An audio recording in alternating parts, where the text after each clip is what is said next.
They say if you hear whistling at night in Pine Creek Forest, don't follow it. But Eli did. And now, only the trees know where he went.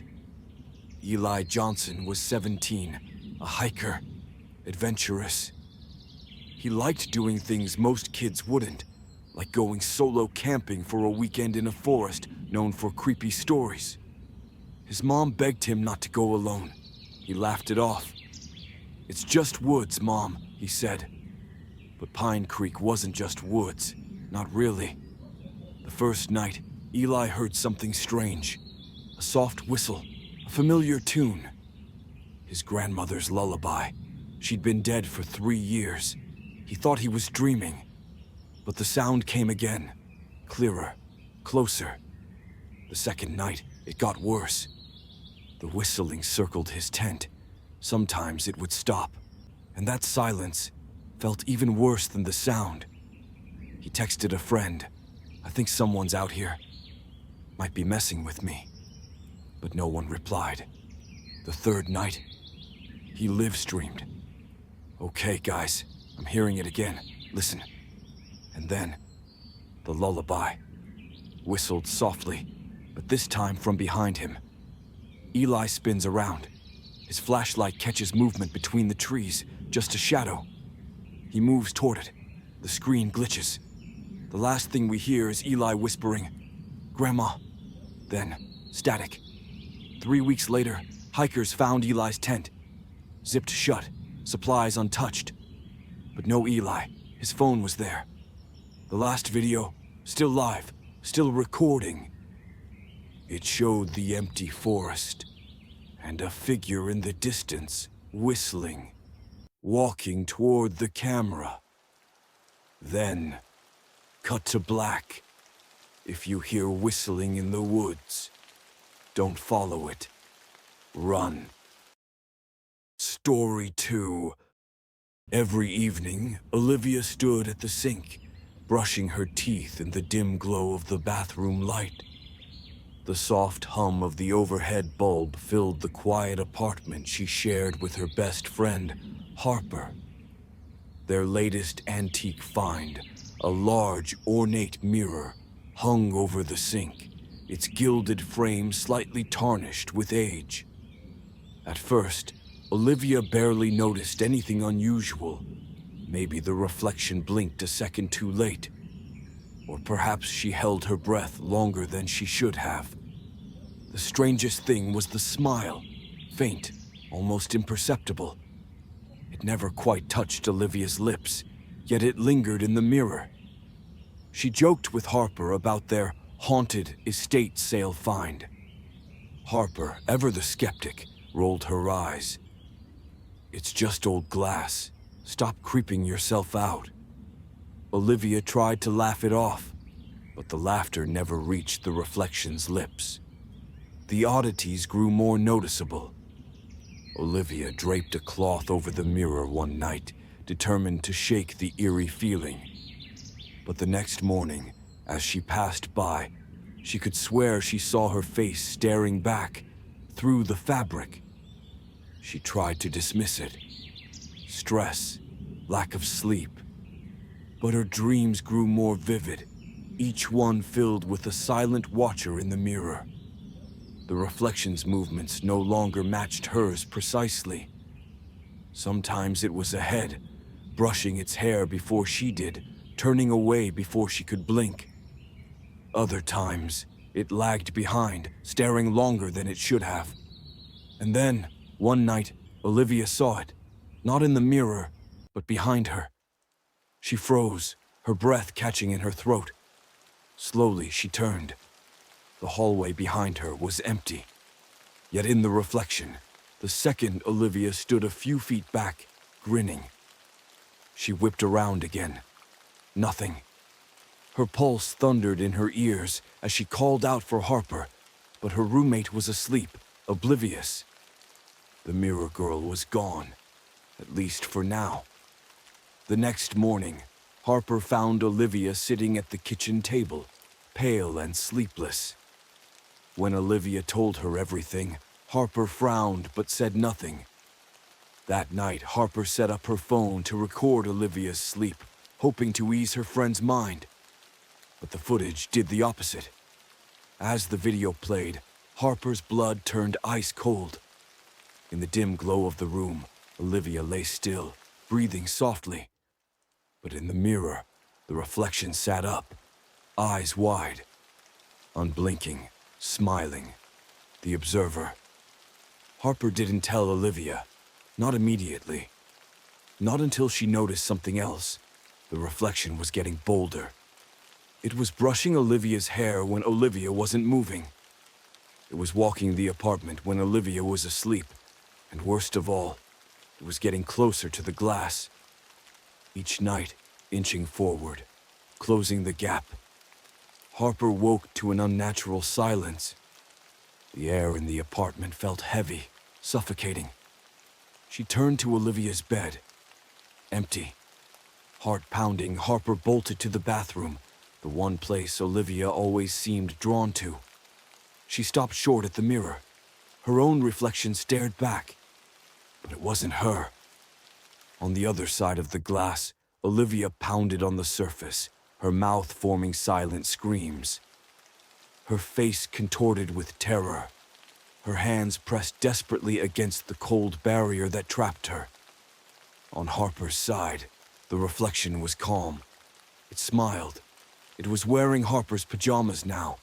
It was Harper now. The girl in the mirror had chosen her new body. And Olivia was trapped.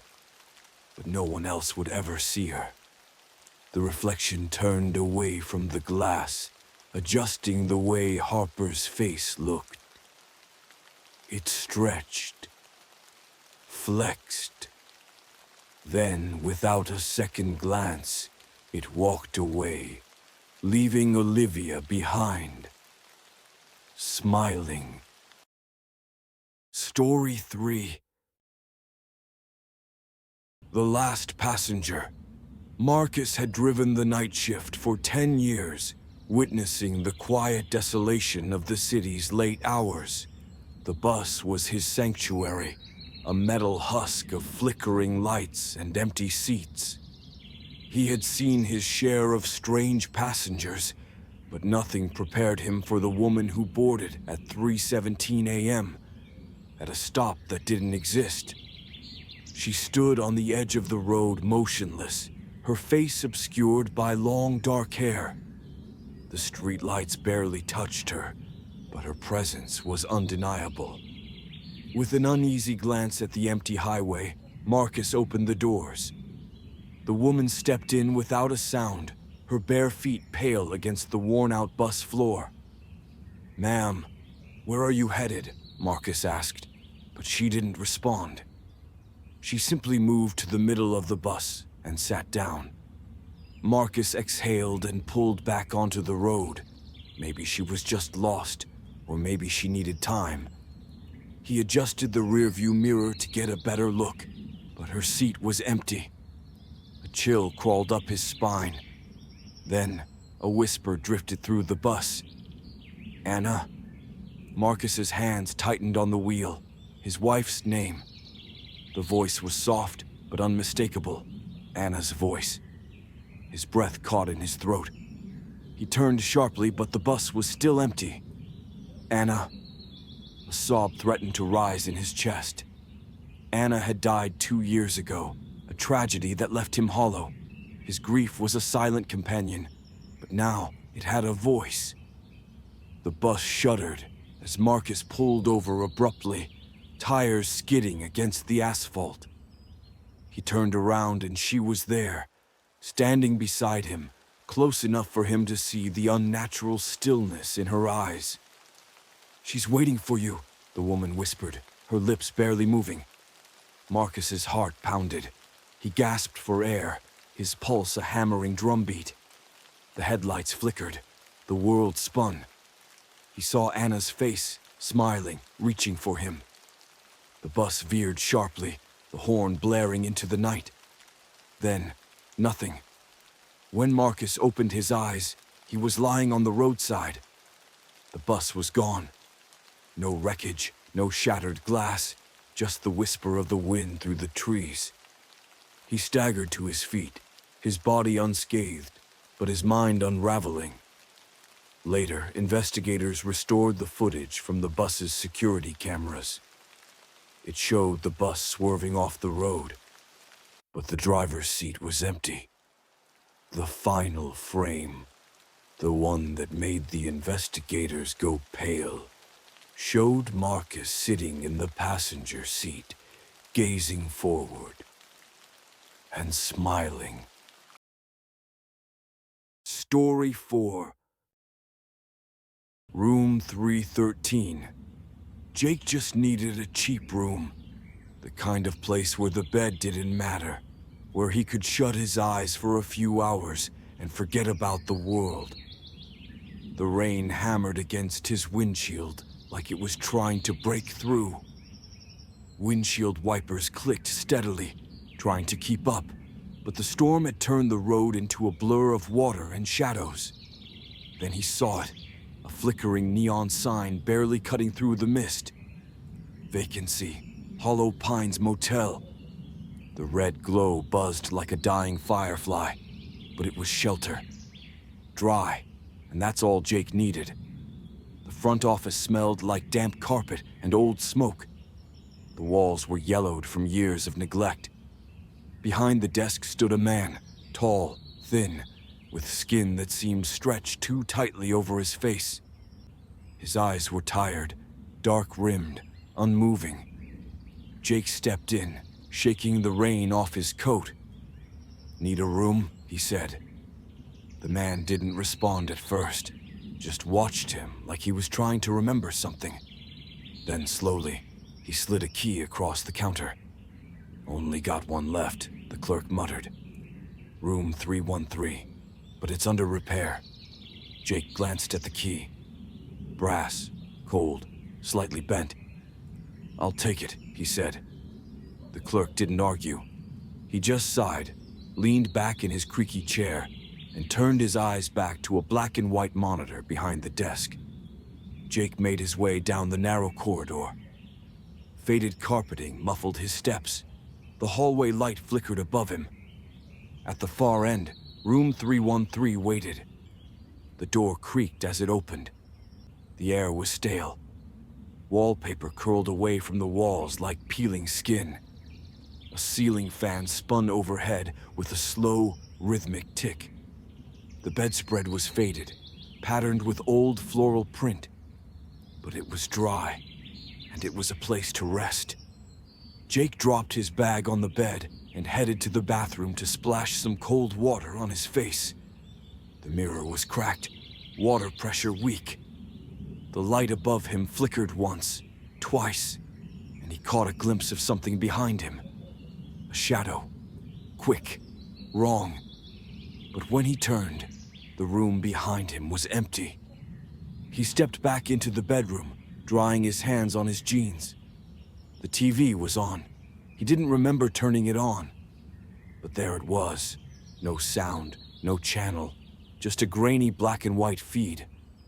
At first, Jake thought it was static, but the image was too sharp, too real. It was his room, the bed, the chair, his bag, and him. Jake stared at the screen. It was showing him, lying in bed, eyes closed, fast asleep. But he wasn't asleep. He was standing there, wide awake, watching himself sleep on the screen. His mouth went dry.